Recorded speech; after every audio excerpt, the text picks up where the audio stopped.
The Word of God is alive and powerful, sharper than any two-edged sword, piercing even to the dividing asunder of the soul and spirit, and of the joints and the marrow, and is a critic of the thoughts and intents of the heart. All Scripture is God-breathed and is profitable for doctrine, for reproof, for correction, for instruction in righteousness, that the man of God might be mature, thoroughly furnished unto all good works. Hello everyone, and welcome once again to our study of the Word of God. And we are on the second part of the subject, post-salvation spiritual life, or after salvation, what? Okay, you see, God is perfect. His plan is perfect. His declared will is that all should know what His plan is for them, especially for you listening to this Bible study. And in what way? The answer is by studying God's Word. And why? The answer, because His perfect plan for us is only found in the Word of God. If man doesn't know God's will because he may say, no, I don't care, then God is never frustrated. In fact, God is still glorified since He's just performing His essence. Do you know that? Now take note on this. A believer's hero is the Lord Jesus Christ. During our Lord's earthly life, He used the same doctrine that God has given you and me. God wants you to be a hero. You know what? Long before you were knitted in your mother's womb and before you were born, God got everything ready for you. He put every event, every person in place. God provides all the Bible doctrine you will need and makes it easy for you to get doctrine. Remember this principle: learn and live, or live and learn. Everything in God's plan for you is perfect. He cannot forget anything. He can never make a mistake. He's not sleeping. He's wide awake all the time, 24/7, 365. God is perfect. So do you want to be a hero?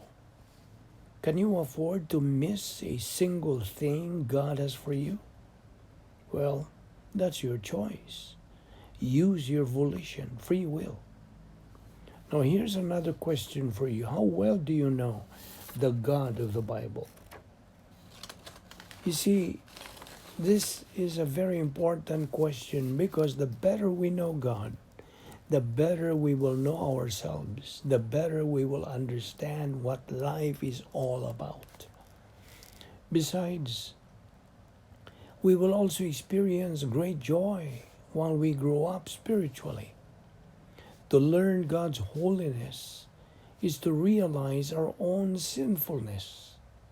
To learn His goodness is to know the wonder of His grace and the depth of His unfailing love for us. To see His majesty is to give Him the honor and praise of which He is worthy. The question then is, do you know God? Do you know Him better than you did a year ago? If you are a believer in Christ now, your answer should be yes. The way to know God better is through the study of His Word. And as you read and study God's Word with a desire to obey Him, then you will grow. But if you don't know God, the first step you should make is to establish a right relationship with Him. How? You do that by turning in faith to Jesus Christ as your Savior. Faith alone in Christ alone. The facts are clear. All of us are sinners. Romans 3:23. Our sin keeps us from a right relationship with God, and we are powerless to do anything about it. As what Ephesians 2:8-9 says, we have been saved by grace through faith. This is not ourselves. It is a gift of God, not of works, lest anyone should boast. You see, salvation is a gift. It is a gift that comes to us through the Lord Jesus Christ. He came to earth to die on the cross as a substitute for us and pay the penalty for our sins.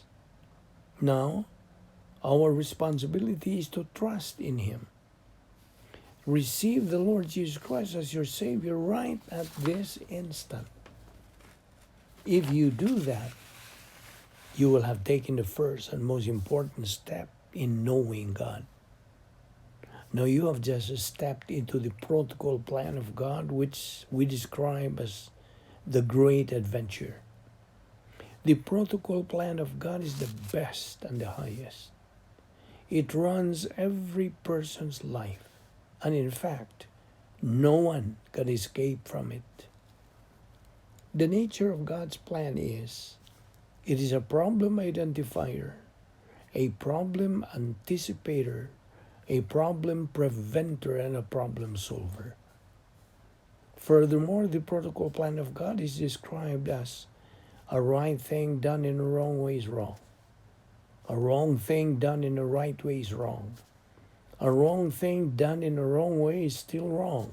Only a right thing done in a right way is right.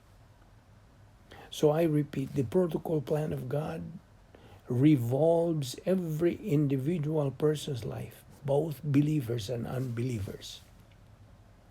In other words, the plan of God runs every person's life. No one, and get this, no one can escape from it. If one wants to, then he has to get out of this planet that God has made and let Him make His own planet, which is impossible to do. So, an unbeliever is free to believe or to reject Christ as Lord and Savior, just as a believer who is also free to believe or to reject the Word of God. It's a matter of choice. That is the reason why God chose faith as the only kind of human perception that can appropriate salvation, and not empiricism nor rationalism. Faith as we know it is a non-meritorious human perception. Both empiricism and rationalism are meritorious. Faith is non-meritorious because, like the process of eating, any normal individual has the ability to appropriate solids and liquids. You see, faith must have its object, since faith's object is what really counts. In salvation, the object of faith is only the Lord Jesus Christ. In spiritual growth, the object of faith is only the Word of God. That's why when it comes to the spirituality of a believer, it is the Bible and the Bible alone that is the object of faith. First of all, the gospel of salvation can only be learned and understood from the Bible. The Bible is the only source of the gospel. The Bible is the canon of scriptures.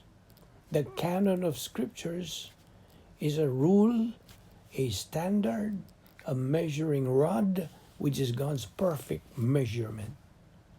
The word canon is taken from the Greek word kanon, which is a perfect measurement. The Word of God is the content of the Bible. The Bible is the only source of learning who and what God is, and who and what we are.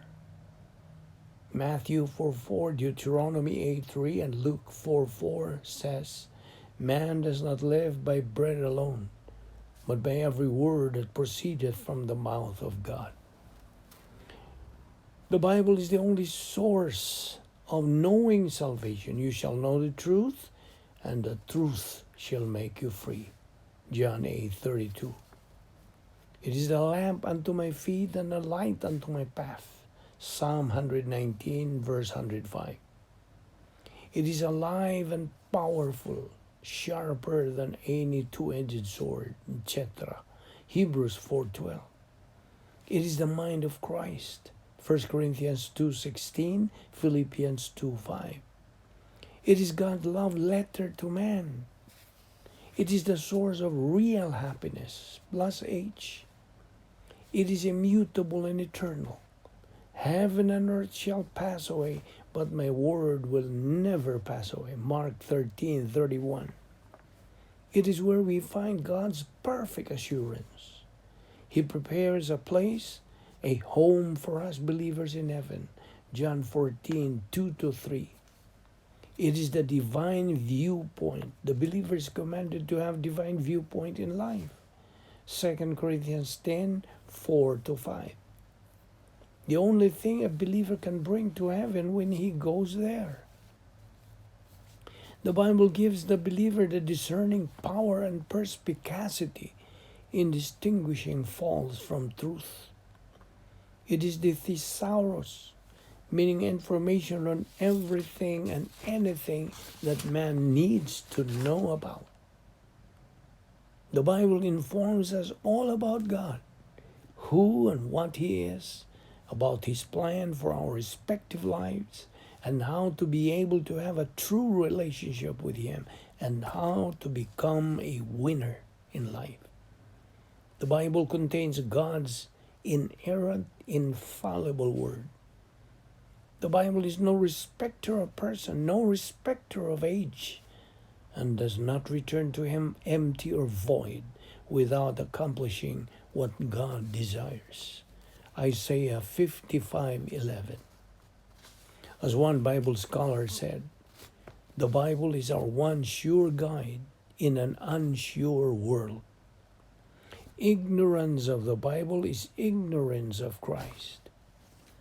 The baby believer should continue to go on in his Christian walk because he is now a believer in time within the age of the church.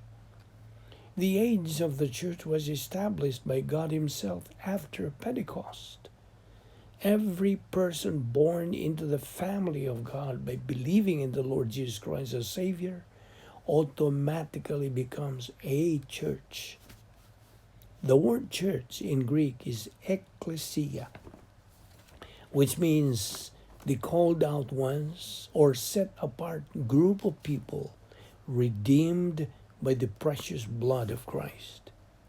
Church is otherwise called the body of Christ, also called Christians or believers. This age of the church, is at the same time called age of apostasy.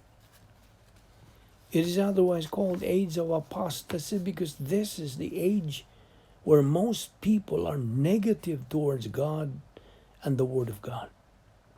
Majority of the people of today have wrong priorities in life. Majority of the people of today do not have the interest and the desire. They do not have time to study the Word of God. They are just negative to study the truth of God's Word. Most people of this current age are departing from the truth.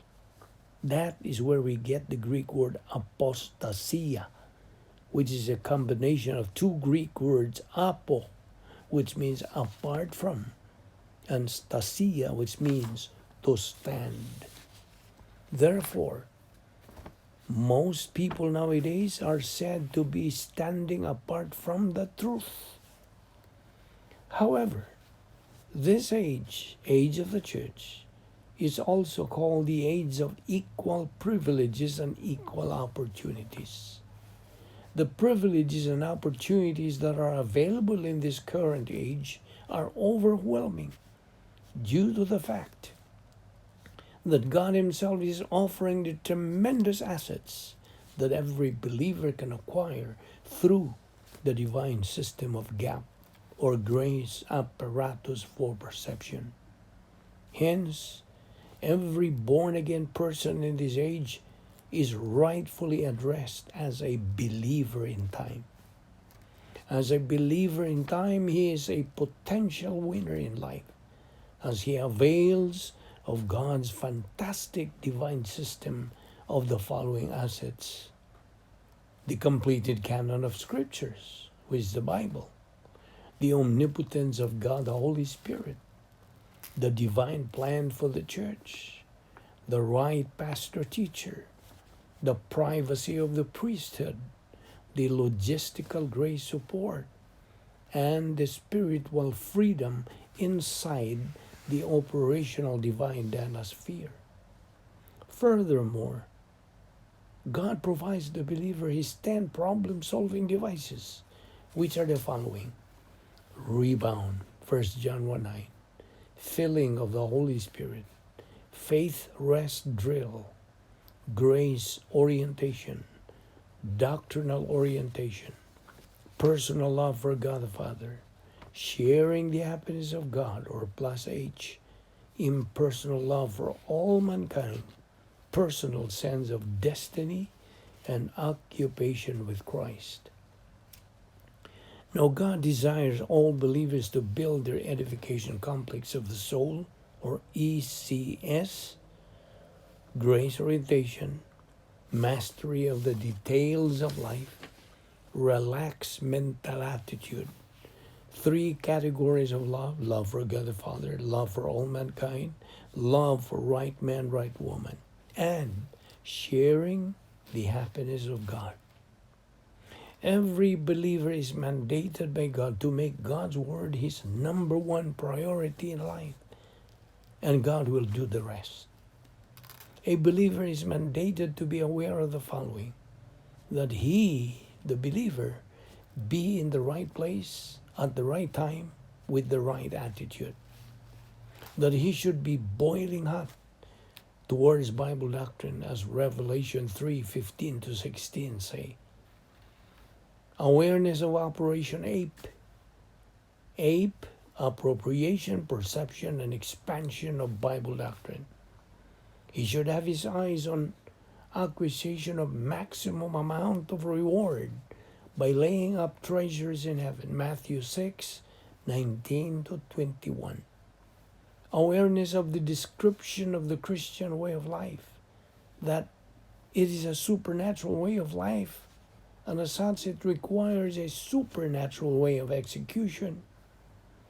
Now here are the requirements for this kind of life: routine, organized life, true scale of values, making good decisions from a position of strength, persistence, perseverance.